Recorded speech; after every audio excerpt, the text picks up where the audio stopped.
Você deve ter uma franquia de jogos que gosta e que gostaria que tivesse um jogo novo. Mas por que não tem? O que faz uma franquia de sucesso ser esquecida por uma empresa? Hoje vamos conhecer juntos a história da franquia Def Jam, que uniu pessoas inesperadas e terminou em um final absurdo. Você está em mais um especial do canal Segredo dos Games. Lutamos para que o YouTube continue tendo vídeos trabalhados com bastante conteúdo sobre os jogos que você gosta. Então, se quer incentivar a mais pessoas criarem vídeos assim, apoie a iniciativa se inscrevendo, habilitando a notificação no todas, ou se tiver apenas R$2 sobrando aí, ajude sendo membro, mandando um valeu nos comentários, ou enviando um pix para o e-mail do renato@gmail.com. Mas se não puder, tá tudo bem, eu te agradeço por estar aqui. Bora? Preste muita atenção nisso. O que um ator frustrado, uma equipe de engravatados do setor de marketing, um jogador viciado e um monte de japoneses têm em comum? Quase nada. Mas mesmo assim, juntos fizeram uma famosa franquia de jogos de luta com temática hip hop, simplesmente por estarem no lugar certo, na hora certa.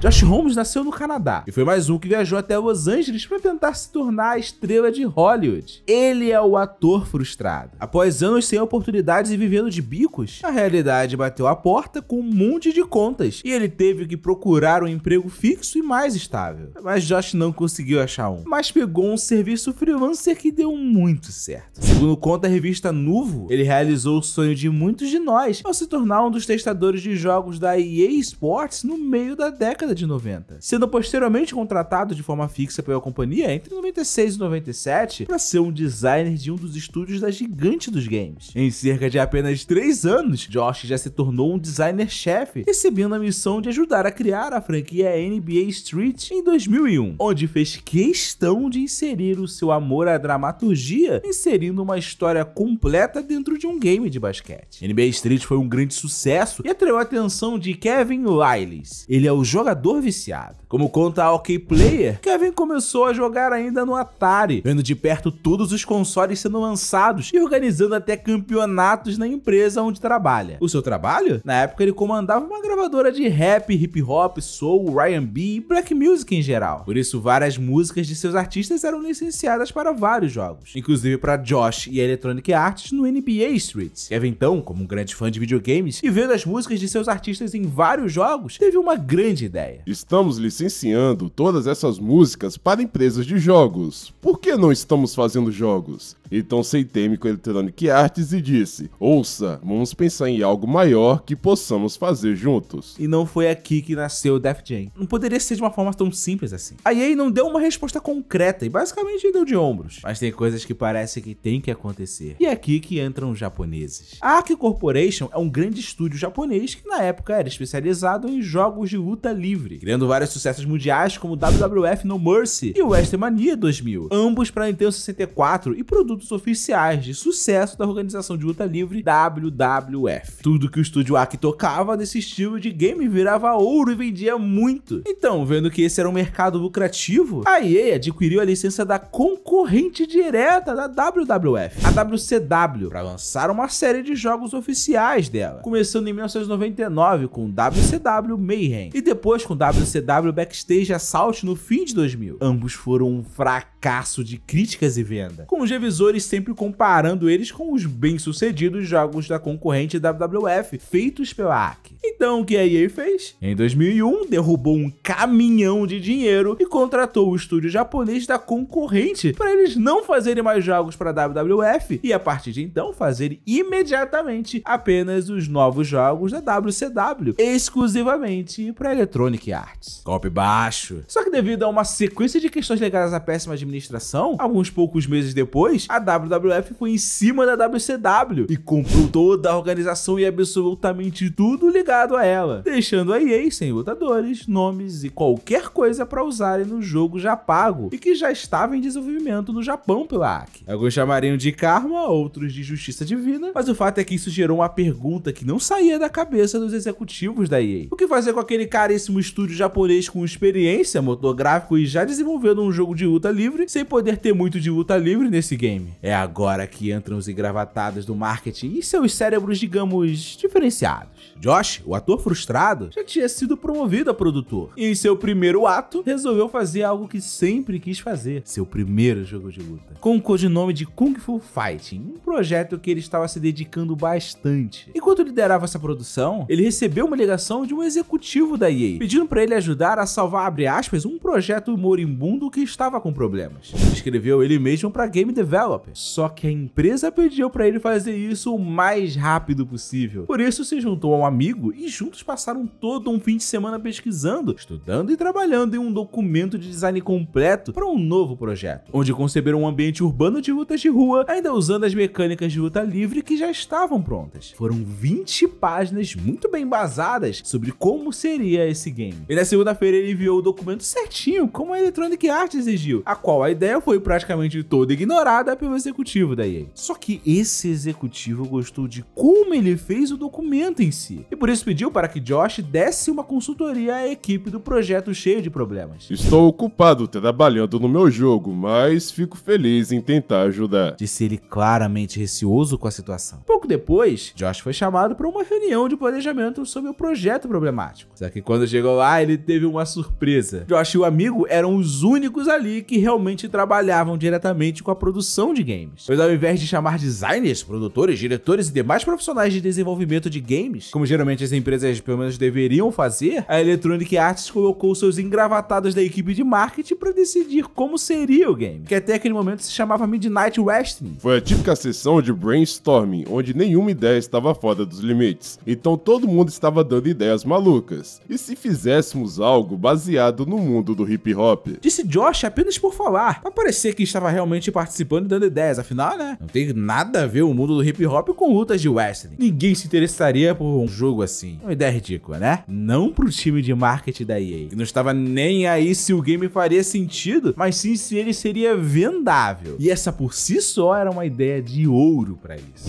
Isso é ótimo! Conheço algumas pessoas. Podemos juntá-los e podemos ter rappers lutando entre si e outras coisas. Pelo resto da reunião, Josh ficou tentando convencer a equipe de marketing de que aquela era uma ideia idiota e que deveriam discutir outras. Mas já era tarde. Mesmo não conhecendo quase nenhum cantor de hip hop, os engravatados já faziam planos sobre celebridades que usariam na capa e que famosos poderiam aparecer nos trailers e comerciais. E de onde viriam esses artistas? De Kevin Liles, um jogador viciado. Naquele ano de 2002, o hip hop estava em franco crescimento em todas as mídias possíveis. Bandas de rock como Linkin Park, P.O.D. e Limp Bizkit misturavam suas guitarras pesadas com raps. O mesmo faziam ídolos pop como Britney Spears e Shakira. No cinema, várias estrelas do gênero apareciam em filmes como Ice Cube, Ja Rule e DMX. O hip hop estava em alta e com isso, cada vez mais cantores de sucesso mundial surgiam, como Jay-Z, Rihanna e Kanye West. E todos esses eram artistas de uma das maiores gravadoras do mundo, a do jogador viciado Kevin Liles, a Def Jam Records. Esse era o foco do marketing da EA, trazer a cultura hip hop também para os games e lucrar tanto quanto as outras mídias já estavam lucrando com ela, não importando como fosse o jogo, pois sabiam que independente disso ele poderia vender. Por outro lado, mais do que dinheiro, Kevin estava animadíssimo e queria muito um jogo para chamar de seu. Pense no garoto que se apaixonou pelo novo álbum do DMX e amou a música. Pense que esse garoto não só pode ouvir, mas agora ele pode jogar como DMX. Esse momento para esse garoto vai dos ouvidos para os olhos e ao coração. Ele se apega emocionalmente, disse Kevin Liles em um dos discursos que fez para conseguir a aprovação interna do projeto. Com isso, a negociação foi muito rápida, apenas acertando os termos do contrato e assinando o mais rápido possível. Assim, definitivamente, o destino foi selado. Mesmo que a pessoa que deu a ideia não esteja nada feliz com ela. Mas nada que esteja ruim não possa piorar, não é? Após aquela reunião com os engravatados, Josh saiu triste por entender que, ao invés de ajudar aquela confusa equipe de desenvolvimento japonesa, ele apenas piorou as coisas para eles. Caramba...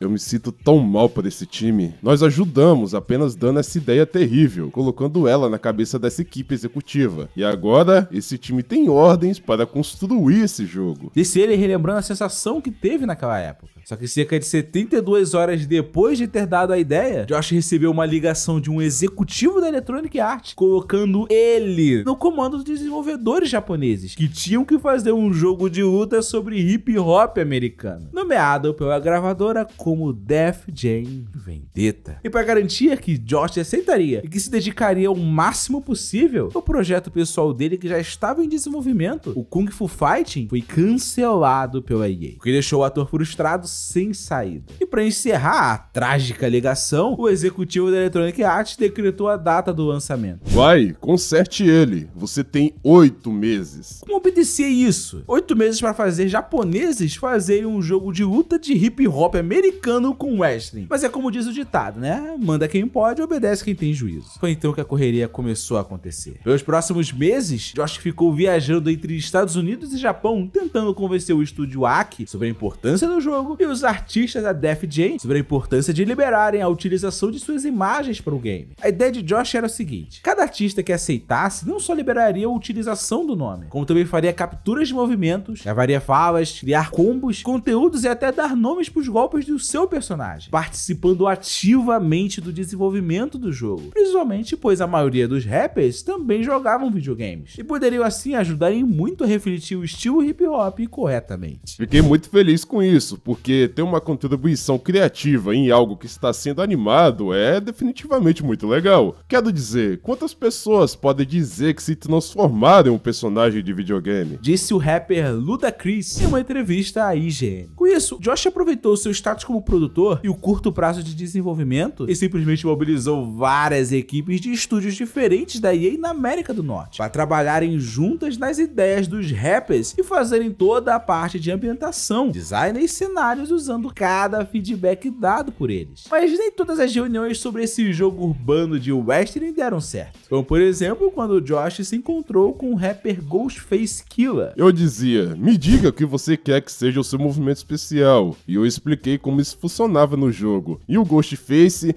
ok man, tenho que ter todas as minhas joias e quero ter uma águia de ouro gigante no meu braço. E então o ponto especial da partida, eu faço meu movimento especial e minha águia ganha vida e voa no ar e arranca os olhos do filho da puta.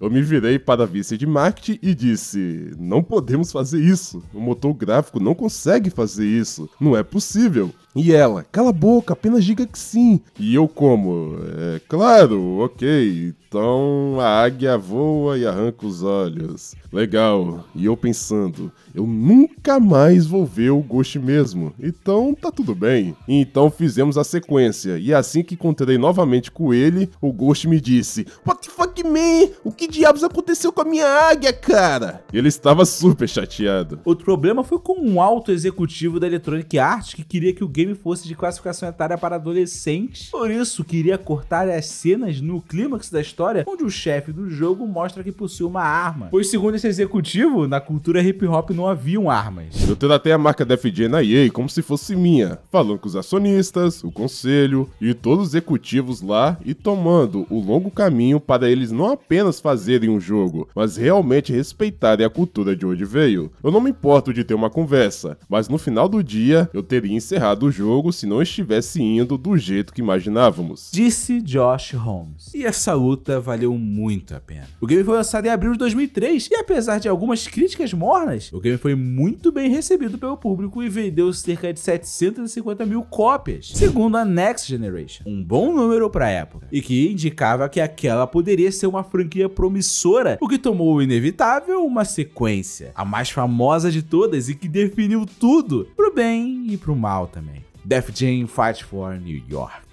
Com a boa recepção e a perspectiva de futuro, a EA olhou com outros olhos pro game e quase que imediatamente encomendou o até então chamado Def Jam Vendetta 2. Dessa vez ela deu a Josh muito mais recursos. Para começar, pela data de entrega do jogo, que dessa vez era um pouco mais de um ano, ou seja, muito mais tempo de desenvolvimento. Então a mágica aconteceu. A primeira coisa que Josh fez foi consertar o que ele falava abertamente, que era o grande erro da série. Ficou claro para nós que desde o início, o Wesley não se encaixava na história, história, nos personagens e no mundo que estávamos criando. Nós nos propusemos a abordar a jogabilidade de uma nova perspectiva, emprestando ideias de jogos de luta e outros gêneros. Disse Josh a Team Xbox. Como revelou a GameSpot, as mudanças vieram através não de opinião do time de marketing, mas sim dos próprios jogadores, que foram ouvidos por pesquisas de opinião, para eles dizerem exatamente o que queriam no novo game. E assim foi feito. Por isso, não só os botões mudaram para socos e chutes, como uma maior profundidade e diversidade no gameplay foi criada, trabalhando com os japoneses da AKI para criar interações dos cenários, itens para serem usados durante as lutas e várias novidades não só para manter o estilo urbano, como melhorar a parte exagerada e brutal do gameplay. Um robusto sistema de criação de personagens também foi feito, com direito ao licenciamento de vários produtos de marcas famosas, como Air Jordan, Fila, Reebok e outras usadas por rappers e fãs de hip hop na época. Aliás, e o que mais tinha no jogo eram os rappers. Ao todo, o game tem 69 personagens, sendo cerca de 40 deles celebridades. O rapper DMX foi um dos poucos que não aceitou voltar para a continuação, pois exigia ganhar mais do que os $25.000 de bônus oferecido e 2 centavos de dólar por cada cópia de jogo vendida. Por outro lado, dentre os que toparam, a forma de trabalho continua a mesma. Não só faziam capturas de movimento, como também participavam do desenvolvimento do game. Sempre que identificarmos um artista que estávamos interessados, perguntava sobre seu nível de interesse. Por outro lado, assim que começamos a contratar pessoas para o jogo, muitos artistas nos procuravam para ver se poderiam se envolver. Explicou Josh em entrevista à GameSpy. Com isso, não só artistas da Def Jam entraram no jogo, mas de outras gravadoras também, como as estrelas mundiais Snoop Dogg, X-Beat, Ice-T, Busta Rhymes, Shampoo e Flavor Flav do Public Enemy. Mais do que isso, a EA também colocou artistas e pessoas não diretamente ligadas ao hip hop para participarem do game, como ator e cantor de rock Henry Rollins para ser o treinador, e a famosa atriz e modelo Carmen Electra, sendo ela mesma roubadíssima no game. A trilha sonora também foi caprichada, com mais de 50 músicas licenciadas de mais de 30 artistas diferentes, um game feito claramente focado em respeitar toda uma cultura. Com isso aconteceu o esperado. Def Jam Fight for New York foi um gigantesco sucesso de críticas, e os jogadores também avaliaram ele muito bem, recebendo o prêmio de melhor jogo de luta da E3 2004 e várias outras indicações e diversos prêmios, ganhando inclusive em 2006 uma versão para PSP chamada Def Jam Fight for New York The Takeover, que é muito similar ao game original, mas com uma nova história, explicando os eventos antes de Vendetta e não após ele, como o Fight for New York originalmente conta. Então com isso chegamos à pergunta: como uma franquia extremamente bem sucedida simplesmente vai ladeira abaixo depois do seu auge? A verdade é que o maior erro da franquia foi exatamente ter tido um auge. Eu explico. A EA raramente divulga números oficiais de seus games fracassados, e não divulgou o do segundo Def Jam. O que se tem são dados estimados da revista especializada Next Generation, que apontou que os 2 primeiros jogos da franquia somados venderam cerca de 1,8 milhões de cópias. O que quer dizer que o mais famoso e querido da série vendeu pouco mais de 1 milhão de cópias. Parece um número bom, mas é apenas cerca de 300 mil a mais que o Vendetta, só que custando muito mais caro para ser produzido, devido à gigantesca quantidade de licenciamentos de cantores, atores, marcas, músicas e tudo mais. Sem contar o pagamento do estúdio japonês AKI e de toda a equipe de Josh. Infelizmente não há detalhes oficiais divulgados sobre o custo e total do dinheiro ganho com as vendas do game, mas ao que tudo indica, Def Jam Fight for New York não deu o lucro que a Electronic Arts exigia, sendo um grande sucesso com público e crítica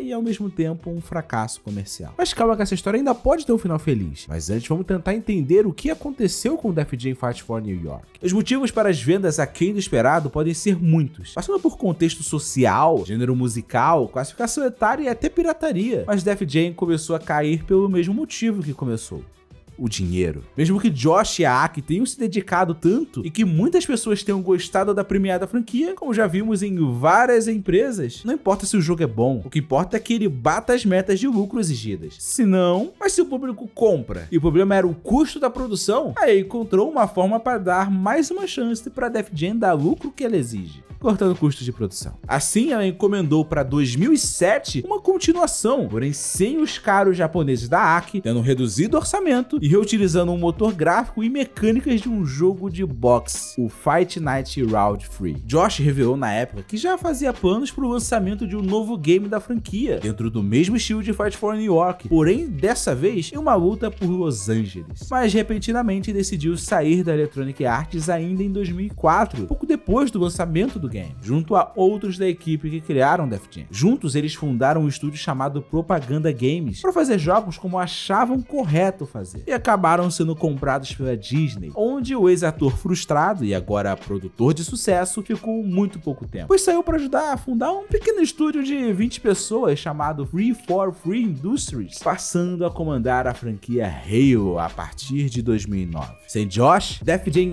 Icon foi produzido por um estúdio interno da Electronic Arts em Chicago e mudou completamente de estilo, buscando ser mais realista e fugindo do exagero e clima dos anteriores. O jogo também possui muito menos lutadores que os outros jogos. A imensa maioria dos cantores famosos não renovou e há menos músicas licenciadas também. O jogo foi recebido de forma morna pelos críticos e massacrado pelos jogadores, sendo um enorme fracasso em todos os âmbitos possíveis. Com isso, a EA não teve mais interesse em produzir a franquia. A gravadora Def Jam Records tentou manter o nome ainda forte nos games, levando a marca para Konami, que seguiu a moda dos jogos musicais e decidiu fazer um jogo de karaokê de rap, chamado Def Jam Rapstar, o quinto da franquia. Só que agora sem absolutamente qualquer elemento de jogo de luta como os anteriores. O jogo se envolveu em várias polêmicas sobre direitos autorais, alegações de fraude em empréstimos e resultou no fechamento de um estúdio e quase no fim de um outro jogo de luta, que não tinha nada a ver com ele. Como eu já contei aqui, para quem é inscrito no canal, no impressionante especial sobre Skullgirls, eu vou deixar o link no fim deste vídeo aqui. Rapstar foi o último game da franquia até então, mas se depender dos artistas que fizeram os dois primeiros Def Jam, isso não vai ficar assim por muito tempo não. Hoje em dia não é difícil achar artigos colocando Def Jam Fight for New York como um dos melhores jogos de luta já feitos, com mais chances de jogar games antigos e novas gerações de games nascendo periodicamente. A partir de 2020, diversos artistas começaram a expressar publicamente a vontade de trazerem de volta a franquia, criando um novo jogo da série. Mais do que isso, em 2021, Snoop Dogg assumiu um cargo executivo na Def Jam Records e anunciou que quer fazer um novo jogo da franquia. Em todos esses posts, o público ficou bastante animado, aumentando ainda mais a pressão para que um novo jogo da franquia Def Jam seja anunciado, mostrando que, mais do que dinheiro, o verdadeiro sucesso de um game deve ser medido unicamente pela repercussão dele com os jogadores. E Def Jam repercutiu em muitas pessoas de muitas formas diferentes. Eu cresci ouvindo hip hop. A certa altura, abandonei o ensino médio e fui trabalhar em uma loja de música. Um dia o Public Enemy veio à cidade. O vocalista Flavor Flav veio onde eu trabalhava e acabei vendendo um contrabaixo para ele. Ele estava tão feliz com o baixo que me deu credenciais para os bastidores do show daquele dia. Acho que eu tinha uns 16 anos na época e se tornou um ciclo completo. Não em Vedetta, mas em Fight for New York, quando conseguimos ter o Flav no jogo. Eu conversei com ele sobre aquele dia e ele se lembrou de vir a Vancouver e comprar aquele baixo e tudo mais. Eu fiquei tipo, cara, eu era aquele garoto. Muitas vezes eu penso na experiência que foi trabalhar nesses dois jogos e que experiência incrível foi para mim, em todos os sentidos. Se Def Jam voltasse, qual cidade seria legal sediar um circuito de luta de rappers? Me diga aí nos comentários, eu quero saber. E se gosta desse tipo de vídeo trabalhado, considere se inscrever aqui no Segredo dos Games, sem esquecer, claro, do sino de notificações no todas. E se puder, apoie o canal sendo membro, estando no Apoia-se, mandando um valeu aqui no YouTube ou enviando um pix, no valor que achar justo pelo vídeo, para o e-mail do renato@gmail.com. Ajude a gente a continuar esse trabalho. E obrigado ao Eterno Ninja pela parceria de sempre. Conheça o sensacional canal dele. E obrigado a você que apoia e está me ajudando a pagar as contas com o canal. Aqui está o vídeo sobre Skullgirls, que tem a história incrível de Def Jam Rapstar. E aqui uma playlist só com especiais do canal, como este que você acabou de ver. Confira se já viu todos, ou se algum te interessa em conhecer. Experimenta. E eu espero te ver aqui no próximo vídeo. Buenas!